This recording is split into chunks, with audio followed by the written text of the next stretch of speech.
Do you think we're idiots? Do you think we don't pay taxes? Do you think that we don't have to make budgets? You talk about half-truths when I listen to you. You know nothing about taking care of children because you've always had a really good-paying job. You know nothing about what... Fred Heckenbach stepped up to the microphone at a Missouri town hall and voiced what many working-class Americans have been thinking, but few in the room were willing to say, "Take your head out of Trump's backside and start representing us." This wasn't a liberal activist or a college protester speaking. He was a former California firefighter, a military veteran, a great-grandfather, and the owner of a family farm that's been in his family for generations. Now he's at risk of losing it because, in his view, Missouri's legal system has failed him. A $20 steak at Costco, emails ignored by a congressman, a family farm tangled in legal battles, and a representative who backed Trump and believes meeting him a few times qualifies him to justify everything he does. Fred had something to say about that. Hit the like button, subscribe, and stick around because we'll break it all down at the end. Hi, Fred. I've lived in Polk County since '98. I was a firefighter in California. I saw what can happen when a state works together with its people. This state does not know how to do that. I inherited a century farm from my father because he was born, raised here. My great-great-grandfather helped open this university. I am pissed, and I'm pissed at you because I have emailed you because it's easier for me than to try to talk on the phone without profanity. I would appreciate you taking your father's U.S. Constitution book, read it, study it, make your own lines underneath it, and get Trump out of office. The man is a dictator. He knows nothing about what he talks about. I listened to him for about a half hour today, and I got sick at all the lies he brought up. Now, I'm about ready to lose my farm. Do you know why? I'm sure you don't know why. Lose your what, sir? Farm. Farm? Yeah. Why is that, sir? Because Missouri does not have wills. They have trust. They have legal zigzags. And a trust most people don't know anything about. So I'm dealing with a state that's a crooked state, doesn't care about what farmers happen. The only reason why we have farmers today is because the federal government funds them. How much money of our tax money goes to farmers? Farmers work very hard, but they're funded by the federal government, not by selling groceries. That's what Foster Farms and all of those characters, that's where they get their money. The price of steaks, $20 a pound, because of big business. You want to straighten out the budget? Start taxing corporations and the wealthy, like we've been telling you. Do you think we're idiots? Do you think we don't pay taxes? Do you think that we don't have to make budgets? You talk about half-truths when I listen to you. You know nothing about taking care of children because you've always had a really good-paying job. You know nothing about what a working-class citizen does. Come down here. Come down here and start trying to pay your medical insurance. Come down here and walk into Costco to try to feed your family, to feed your kid that's moved out, to feed your great-grandchildren. I had a very good job in California, and I'm able to feed my family, and it goes all the way to great-grandchildren. You're not helping me. believe me, you're not helping me. You need to take your head out of Trump's ass and start doing your representation of us. Thank you. Did you say your name's? Let's talk about what actually happened at that town hall, because this was about much more than one frustrated man speaking into a microphone.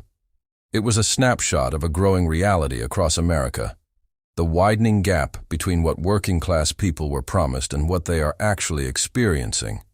And Fred Heckenbach walked into that room and described that gap with a level of honesty that political consultants spend millions trying to keep away from public forums. Before we get into the politics, let's start with who Fred is, because that matters. This is not a radical activist. This is not someone who hates America. This is a man who served 4 years in the military, worked as a firefighter in California, a profession that demands real sacrifice and courage, and inherited a family farm that has been in his family for over a century. His great-grandfather helped build the very community where this town hall took place. His family did not just live in Missouri, they helped shape it. They put down roots so deep that the land represents more than property. It represents history, identity, and generations of work. And now, according to Fred, he is on the verge of losing that legacy, not because he acted irresponsibly, not because he made reckless decisions, but because Missouri's inheritance laws and legal structures surrounding trusts create a maze that ordinary people cannot easily navigate. People who spent their lives farming, serving, and working, not studying estate law, often cannot afford the legal expertise required to protect what their families built. And when Fred reached out to the congressman elected to represent him, he says he never received a response. That detail is not a side note.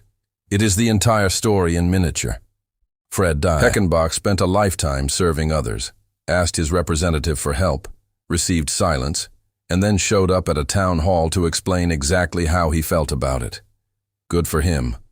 The line everyone remembers, "Take your head out of Trump's backside," deserves to be understood in context, because it was not just an emotional outburst.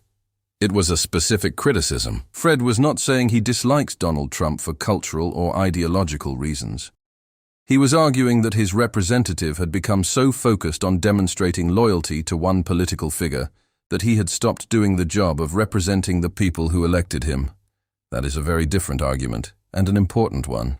Representative Alford voted for Trump, met him several times, described him as very different in person than on television, and when asked whether he would challenge actions he believed were unconstitutional, essentially responded that nobody was going to change Donald Trump. Think about what that means. A congressman was effectively telling constituents that concerns about constitutional limits were secondary to political realities surrounding the president. That loyalty to one individual outweighed the expectation of accountability. Fred heard that. Everyone in the room heard that. And Fred responded accordingly. The discussion about farming exposed one of the deepest contradictions in American agricultural policy. Fred pointed out that modern American farming survives largely because of federal support, not because markets naturally make farming profitable. Not because grocery prices guarantee a living wage. Farming survives because the federal government intervenes through subsidies, insurance programs, and support mechanisms that offset the enormous costs of fuel, fertilizer, equipment, seed, and land. Representative Alford agreed. He called those programs essential and defended their expansion. But Fred's question, whether stated explicitly or not, was obvious. If government support for agriculture is essential and justified, then why are programs that support working families treated as wasteful or unaffordable? Why are subsidies for producers considered necessary, while assistance for consumers is framed as excess spending? Fred understands the contradiction. Pointing to a system where corporate consolidation has concentrated power in the hands of a few major players while squeezing out independent producers. He said it plainly. His congressman wrote it down and moved on. Fred's comments about taxation were equally direct. He asked why corporations and wealthy individuals are not taxed at levels that ordinary working Americans consider fair. He asked whether politicians think working people are incapable of understanding budgets simply because they do not hold public office. Those are not fringe political ideas. They are the frustrations of someone who has spent his life paying taxes, balancing budgets, and watching those at the top of the economic system benefit from rules that seem to operate differently for them. Over recent decades, effective tax rates for many wealthy individuals and corporations have declined. Tax policies passed in recent years have often delivered larger long-term benefits to higher income earners and corporations than to working-class families. Fred was not speaking from ideology, he was speaking from experience. And when he raised those concerns, his congressman's response was essentially to defer the issue elsewhere. That is not representation, that is deflection. Then came the discussion about immigration, constitutional authority, and domestic deployments. Fred's concern centered on constitutional questions surrounding the use of federal authority and the deployment of military or law enforcement resources within the country. Representative Alford responded by discussing border security, immigration enforcement, and claims about illegal immigration under the Biden administration. But those were not the questions Fred was asking. The constitutional issues surrounding executive authority, federal enforcement powers, and civil liberties are serious legal and political questions. Instead of engaging those questions directly, the discussion shifted to familiar political talking points. Because constitutional questions are difficult, political slogans are easy. And then there was perhaps the most revealing statement of the entire evening. Representative Alford explained his support for Donald Trump partly by saying that Trump was very different and more impressive in person than he appeared publicly. Think about that. A sitting member of Congress justified his political loyalty, at least in part, by describing a positive personal impression, not policy, not constitutional philosophy, not governing principles, personal experience. And if that sounds like an inadequate basis for prioritizing loyalty to a president over constitutional obligations, that is because it is. Fred understood that instinctively, even if he expressed it with less diplomatic language. The phrase he used was crude, but the underlying criticism was clear. The moment that revealed the most about how Representative Alford viewed the situation came when he asked the audience for a show of hands. Who voted for Biden? Who voted for Trump? As though determining partisan affiliation somehow answered Fred's concerns. As though losing a family farm, paying higher prices, receiving no response from elected officials, and worrying about constitutional limits become more or less important depending on how someone voted. That is not representation, that is political positioning. Fred did not come to discuss election results. He came to discuss his farm, his family, his finances, and his country. And instead, the conversation became a political exercise. Here is the reality. Fred Heckenbach is not a radical. He is not a professional activist. He is not a partisan operative. He is a working-class American who served his country, built a life, inherited a century-old family legacy, and now feels abandoned by the institutions and elected officials that were supposed to represent him. And when he told his congressman to stop prioritizing loyalty to one man and start representing the people who sent him to Washington, he was articulating a frustration shared by millions of Americans.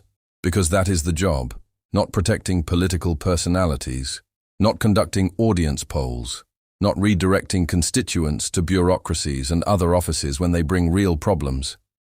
The job is to represent people like Fred Heckenbach, the veterans, the firefighters, the farmers, the grandparents, the people paying rising prices, balancing impossible budgets, and wondering why their concerns seem less important than political loyalty. The people who built this country with their labor and now feel increasingly ignored by those who govern it. This channel exists for people like Fred, for the people filling town halls across America and asking difficult questions.